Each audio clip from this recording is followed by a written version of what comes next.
Assalamualaikum warahmatullahi wabarakatuh. Alhamdulillah wa syukurillah. Allahumma sholli ala sayyidina Muhammad wa ala ali sayyidina Muhammad. Selamat siang, salam sejahtera untuk kita semua. Kembali lagi di Ahmad Klik Channel atau AK005 yang mungkin channel ini terkesan monoton ya karena memang tanpa skrip, tanpa edit, apa adanya. Oke, masih berbicara mengenai mafia dan oligarki. Ya, di akhir-akhir ini atau di waktu-waktu akhir tahun 2025 ini ya, ada banyak kasus mulai dari ijazah, kemudian penebangan hutan liar atau pembalakan liar atau illegal logging, atau berikutnya lagi bandara yang seperti tidak di wilayah NKRI atau bandara ini khusus ya keluar masuk orang di situ tanpa sepengetahuan pemerintah Republik Indonesia. Oke ya, kalau kita pertanyakan lagi, ini sebenarnya olah siapa? Ya, olah pejabat. Memang jelas pejabat dan aparat, tapi apakah itu akan sehalus ini tanpa terorganisir? Jadi jawabannya akan kembali lagi ke mafia tadi itu. Ya, mafia ini adalah koordinatornya, ya. Jadi musuh rakyat sebenarnya dari dulu itu. Yang benturkan rakyat satu dengan yang lain, rakyat biasa dengan para rakyat yang statusnya pejabat itu. Itu ya mafia itu. Kalau dulu kita mengenal zaman penjajahan, zaman VOC, ya membenturkan. Contohnya apa? Negara Mataram, kerajaan Mataram. Dulunya satu, bisa pecah menjadi Surakarta dan Yogyakarta. Kemudian pecah lagi. Itulah siapa? Ya karena campur tangan VOC. Ya mafianya waktu itu VOC. Ya, terus pertempuran di Makassar ya, yang melibatkan Sultan Hasanuddin dengan Arupalaka ya. Sultan Hasanuddin itu raja dari kerajaan Gorontalo. Ya sama-sama Sulawesinya ya, sama-sama daerah Makassar ya. Dan kemudian Arupalaka itu dari suku Bugis atau Buni itu diadu domba. Yang ditimpa siapa? Ya mafia itu tadi. Dalam hal itu kan VOC. Gitu. Nah, apakah mafia itu akan berhenti ya? Itu mafia-mafia yang tadi itu sebelum kemerdekaan 45 ya. Nah, menjelang tahun 45 ya kita bisa sejarah dulu ini. Itu orang Indonesia mulai sadar bahwa sebenarnya yang dibutuhkan oleh rakyat itu apa saat ini? Ya persatuan dan kesatuan karena merasa senasib dan sepenanggungan tadi itu. Makanya diadakanlah kenapa itu ada Budi Utomo, kemudian ada Sumpah Pemuda, itu untuk menyatukan visinya yang senasib dan sepenanggungan itu, sama-sama merasa dijajah ini. Ya, akhirnya negara berdiri ya, yang dulu disebut Orde Lama. Dan Presiden Soekarno waktu itu kebijakannya ketat sekali ya. Jadi untuk urusan bisnis saja ya, beliau nggak mau kalau negara ini itu hanya menjadi penonton ketika misalkan sumber daya alamnya diambil gitu ya, dikeruk atau dieksploitasi lah bahasa sekarang itu.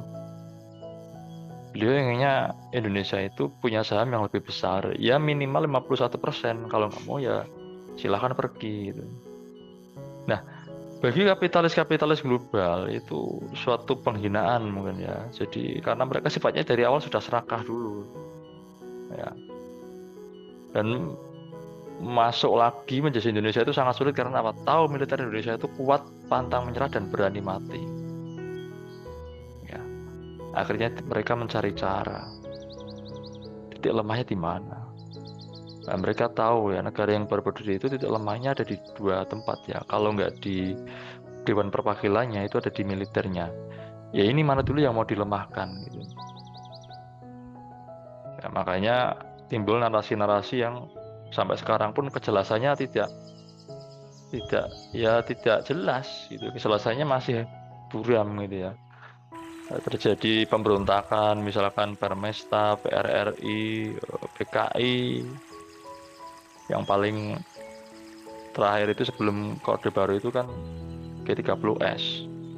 Ya, apakah memang dalangnya itu memang benar-benar PKI atau bukan ya? Ya sejak saat itu bangsa ini benci PKI. Bangsa ini benci PKI. Makanya kalau ada umpatan dulu itu ya. Kalau orang tua itu sampai marah sekali dengan siapa itu ngomong PKI PKI ya. Memang bangsa ini benci PKI, tapi seolah-olah ideologi komunisnya itu dipakai, ya dipakai. Buktinya apa? Ya setiap orang ngomong mempertanyakan sesuatu yang sifatnya itu ke pemerintah ya atau presiden adalah sesuatu dia bertanya, bukan melawan ya, bukan makar. Itu langsung dibungkam, dihukum dan dipenjara. Ini mirip ya. Jadi kalau negara komunis seperti Cina itu jelas partainya satu ya. Partainya satu. Partai Komunis Cina. Di Rusia juga sama ya. Nah di Indonesia ini partai banyak, tapi seolah-olah mereka menyatu tanpa oposisi gitu ya. Nah itu akhirnya banyak partai itu ya buat apa itu ya. Ya buat bagus-bagusan aja warna-warni bendera ya kan. Ya, itu yang aneh di situ. Belum lagi oligarki ini menanamkan boneka-bonekanya dalam anggota DPR yang jadi itu. Kenapa dia bisa menanamkan? Ya karena sebagian anggota DPR itu yakin atau nggak yakin ya. Itu ketika mau nyalon itu ada yang dibiayai atau mungkin sebagian besarnya dibiayai oleh para oligarki itu untuk naik ke Senayan ya, menyuap rakyat dan sebagainya, menyokong rakyat. Ya. Karena saya pernah punya saya pengalaman saya ya, saya pernah antar eh, CPU ya ke rumah temen. Yang temen itu sudah pensiun, dia pensiunan guru. Sampai di sana itu dia cerita banyak. Dia pernah nyalek di satu partai tertentu dan dia nomor urut satu waktu itu. Dia cerita ngomong seperti ini. Ya singkat tapi apa ya?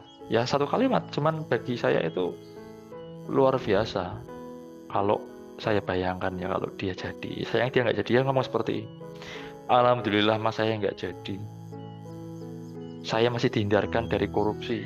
Nah coba kalimat seperti itu saya cuma bisa bayangkan seandainya jadi itu. Terus mau apa? Nggak jadi saja ngomongnya seperti itu gitu loh. Nah indikasi-indikasi ini yang menyebabkan ya bangsa ini akan seperti ini terus ya. Wakil rakyat, pejabat pemerintah, kepala daerah, kepala negara mau naik ke pucuk pimpinan nyuap dulu, nyuap dulu, nyuap dulu. Ya modalnya dari mana? Nggak ada yang punya uang kecuali oligarki itu. Ya, ya mafia tadi itu. Kenapa bisa ngomong seperti ini? Ini nggak buktinya sudah ada, bukan bukan bukan harus dilihat lagi ya. Undang-undang yang dibuat oleh wakil rakyat. Mungkin 100 undang-undang ya dibuat. Berapa undang-undang? Berapa persen undang-undang itu yang sesuai dengan pasal 33 ayat 3. Ya, yang intinya itu kemakmuran rakyat gitu ya. Ya, coba dicek saja. Ya, wong undang-undang penanaman modal asing tahun 67 untuk mengizinkan Freeport menambang Papua itu saja undang-undangnya sudah bertentangan dengan Undang-Undang 1945 ya bisanya karena apa ya itu masa Freeport dapat 99%, Indonesia sebagai pemilik emasnya itu cuma 1%. Itu saja sudah aneh di situ dan itu sudah bertahun berpuluh-puluh tahun dikerjakan ya karena negara ini gampang dimasuki hal-hal seperti itu, disusupi seperti itu gampang akhirnya ya mereka bebas merajalela mengatur wakil rakyat ini untuk membuat undang-undang yang mensejahterakan mereka, bukan rakyat ya. Si oligarki ini yang disejahterakan. Ngapain mensejahterakan rakyat? Biar mereka kan seperti itu. Ya. Nah, makanya kenapa sekarang diam? Nggak bisa apa-apa, karena wakil rakyat atau pejabat atau apa, ini posisi sedang tersandra oleh ya itu tadi. Jadi rakyat itu nggak banyak yang tahu. Ya, Pak Rakyat itu sudah tersandra. Nah, dia ngomong takut nyawa melayang, bisa aja nyawa melayang ya. Mafia ini mudah menyewa pembunuh bayaran ya untuk mendor. Anda tidak memihak kami, masih membantu rakyat, mungkin hidup cukup hari ini saja. Ya makanya mereka nggak berani ngomong.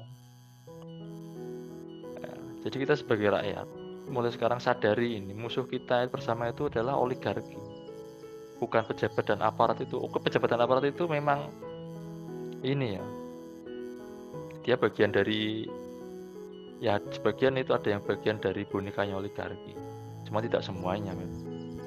Ya, tapi kalau lihat akhir-akhir ini yang wakil rakyat yang baik-baik, aparat yang baik-baik itu kalah dengan yang tidak baik. Ini kita cek saja.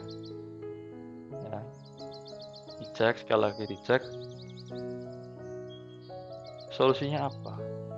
Ya memang bener.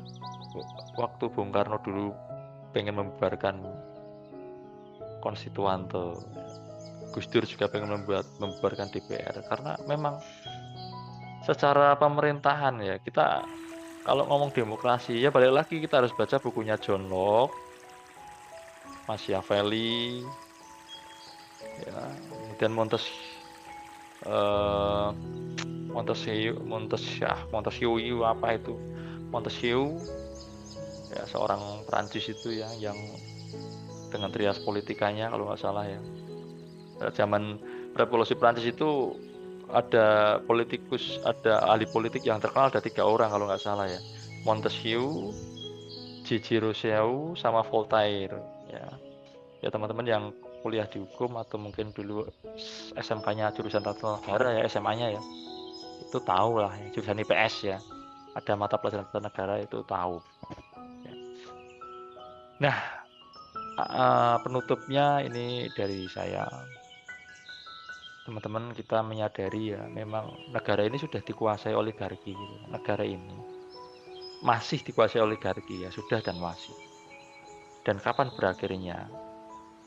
Berakhir ketika nanti, entah kapan ya, kita nggak tahu, akan ada benar-benar pemimpin yang dia itu berani membongkar seluruh kejahatan yang dilakukan para oligar-oligar ini yang merugikan rakyat. Dan kita nggak tahu ya, di pemerintahan siapa, karena sampai sekarang pun belum kelihatan ke arah situ. Oke teman-teman, ini hanya secercah pandangan, sekelumit teori ya, atau seonggok cerita ya, yang jelas nanti bisa dikaji sendiri. Ya, ini bukan sifatnya bukan menggurui atau memaksa. Silakan teman-teman bisa komen bila ada sanggahan. Akhir kata, selamat siang, salam sejahtera, wassalamualaikum warahmatullahi wabarakatuh.